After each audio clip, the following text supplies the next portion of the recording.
Just let me hear some of that rock and roll music. Any old way you choose it. Hello, this is Katie with Vintage and Vinyl, and I'll be spinning some rockin' 50s records every week here on my channel, as well as sharing some cool Coca-Cola collectibles and other neat vintage finds. Stay tuned! Hey guys, this is Katie with Vintage and Vinyl, back with another great video for you today. I am so happy to be back on YouTube, feeling well and doing better. Thank you all for your kind comments and support during my sickness last week, and I'm so glad again to be back and with all of you here on YouTube. So I'm continuing my reading of Katie and her camera. We are at chapter 4 now, and there are so many wonderful developments going on. Diana Caldwell is very promiscuous and very curious to me. She seems very rowdy and just interesting in general, and that's Katie's acquaintance. So we'll learn more about her, I'm sure, in this chapter. And then, of course, Katie and Paul Serrell from the Herald might be a bit of an item. There was definitely a spark there between them, so we'll have to see what happens. But I just want to thank Misty again for the saucy book trend. It is so much fun. Go check out Misty at Thrifter Junker Vintage Hunter, and of course Nicole at Nesting Haven for having this wonderful book in one of her YouTube live sales. This is so much fun to read, and I know you all are enjoying it. So thank you for tuning in, and let's begin chapter 4. Chapter 4, A New Outlook in Photography. How different Paul Serrell looked in Stan Levin's journalism class, leaning against the instructor's table on the dais, remote and businesslike, with a deep rust-colored tie, barely rescuing his brown suit from the sedateness and leaning a reportorial dash. Diana Caldwell in the front row was waving at Katie, but Katie felt too conspicuous to walk forward and insisted that she slid into a back seat. She had hardly seen Serrell since that talk in Esperon's studio, and since he had turned out to be quite a likable guy, she was a little sorry.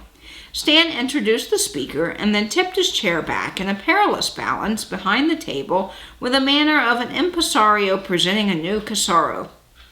The class stirred with coughs, sneezes, whispers, and scraping of chairs, but they soon quieted, and Katie understood Stan's compliance. This was no run-of-the-mill talk down to the level of a beginning class. Serrell made no transitional jokes to curry interest and favor, but launched directly into a discussion of the problems of a future writer, and the class listened intently. Here was a man absorbed in his work, eager to show the demands, the responsibilities, the frustrations, and the satisfactions of his work. He talked as if each student, whether a journalism major or casual attendant, was a colleague, not a dilettante. He spoke of obligations and opportunities in terms of his own experience. He paid tribute to his employers and the city editor for privileges of utmost freedom of choice in acting in selection, researching, and writing of his articles. He told of the conflicts between a newspaperman's desire for scoops and the enlightening detail and the wish to respect individual privacy and the same sense of human dignity. This is something you should never forget, he told the class. It's easy to be a hard-boiled newspaperman and concentrate on the news without thought for the people involved in that news and without regard for its effort on the public. But if you be guided by your instincts for human dignity and for individual rights, you can go far toward achieving the kind of perspective we need, not only in the world of publishing, but in our contemporary society. Whether your own attitude, it will show through your writing, whether it is an attitude of cynicism or of integrity. That's about all. If you have any questions, I'll try to answer them. There was no sound from the class until he turned to say something to Stan. Then suddenly the room was filled with applause, and the students were scrambling to surround him. Stan, rising to the end of the session with some words of thanks, couldn't even be heard, but he was beaming. Katie hovered at the fringe of the circle, wishing to congratulate Serrell, but she felt shy, not sure she would remember her out of context with Esperon's studio. But he caught a glimpse of her and finally emerged from his admirers. "I didn't know you were interested in journalism," he said. "It's my minor," Katie said. And Stan Levens is a friend of mine. He asked me to drop in and to hear you, and I was curious. It was a really wonderful talk. Oh, as someone nudged her elbow, it was Diana, and her motive was so plain that Katie obliged by introducing her. Stan and I are going out for a bite, Cyril said to Katie. Would you like to come along? And you too, Miss Caldwell? He added politely to Diana. Louise was waiting for them at the tea room, prompt as always. It was a pleasant lunch, and Katie listened with interest to the exchange between Cyril and Stan about journalistic views and experiences. Toward the end of the lunch, the talk swung around to some of the New York papers that Diana was familiar with, and somehow soon the conversation became more personal. As Katie was leaving, early as usual in order to be on time for her job, she remembers Diana's remark the first day they met, when Katie invited her to lunch. If it is a man, you wouldn't be very pleased, with its implications that she was a woman to be aware of. Glancing back from the door, Katie noticed with a touch of pique how attentively Sarah was listening to Diana. It was apparent she had a way of getting where she wanted and what she wanted. Did she want Cyril? It was disconcerting to see what a handsome couple they made and how well they went together. With her looks and sophistication matching his poise, Katie jerked her thoughts to Esperon and his recently testy mood. It was so unlike what she had come to expect of him. That moment Katie came in, Esperon fairly pushed her toward the typewriter and began dictating. It was the outline for his book, delivered with detail and assurance. It went rapidly, and when it was done, he sank with a groan into an easy chair. Preserve me from ever attempting another book, he grumbled, massaging his neck. It's been bothering me for weeks. I thought I'd never get it into any order. Then last night I had a session with Paul Cyril, and he gave me the boost I needed. It's been exploding in my mind ever since. I thought you'd never get here. Good Lord, I hope the rest of it won't be this rough. Katie spoke of Paul's lecture and its impact on her and the other students. He has a good mind, that boy, penetrating and tenacious. Won't let go when he has something started, but I didn't know he was such an effective speaker. In a strictly technical sense, he's not a good lecturer, Katie said. He speaks very fast when he's excited, but he carries the audience along with him.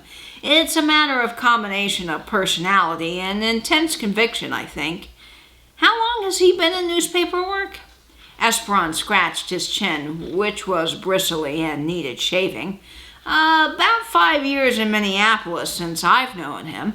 Before that, he worked on a small paper in Montana or somewhere, and before that I guess he's done a few things from cowpunching to teaching.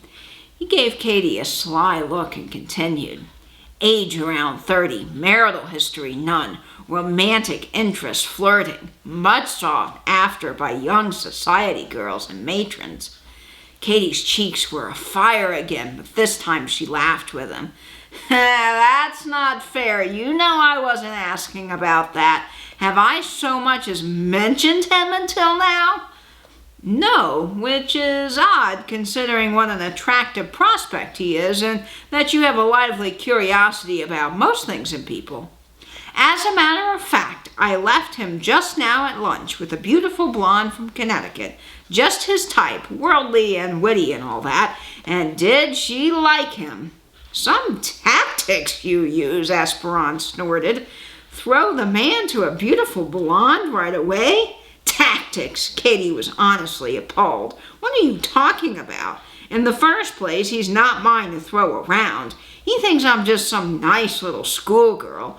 And in the second place, even if I were interested in him, which I am not, I wouldn't use tactics for anyone. If someone had to be coaxed or maneuvered into getting interested in me, I wouldn't be much interested in him. I'm old-fashioned enough to want a man who knows his own mind and doesn't need maneuvering. Sounds very honorable and lofty. By the way, he could shift subjects in mid-breath. I invited you once to bring in some snapshots to show me. Whatever happened to them? They've been riding around in my purse since the day after that, Katie confessed. She picked up her purse and fumbled through it. I didn't want to inflict them on you if you were only being polite. He held out his hand for them. You know I don't bother with polite words. If I say something, you can be sure I mean it." "They're awfully small," she said apologetically, and then could have bitten her tongue at such a silly remark to a man who was used to 35mm and 2¼ inch contact prints. She thought of the 3 hours she had spent collecting all of her snapshots, going through albums, picking out the best, and then culling from those the 8 or 10 Esperon was looking at. "Want the truth or sugarcoating?" he asked, handing them back. She sighed.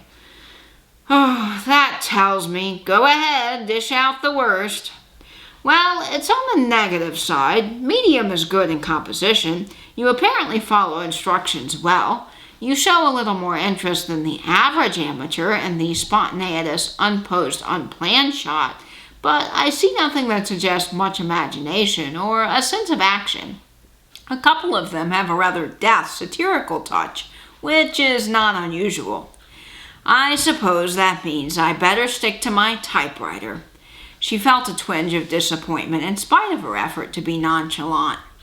"Not necessarily. I'm only saying they reveal very little that is definite in any way, and frankly, I'd be astonished if that were not the case. You're a very young, inexperienced girl. Most people need a great deal of mental jolting and emotional experience to give input to anything creative, and even then there's apt to be a lag before any results appear. It may be years later. You've got to have the experience, and then you have to digest it." She looked at the snapshots, seeing them now more objectively.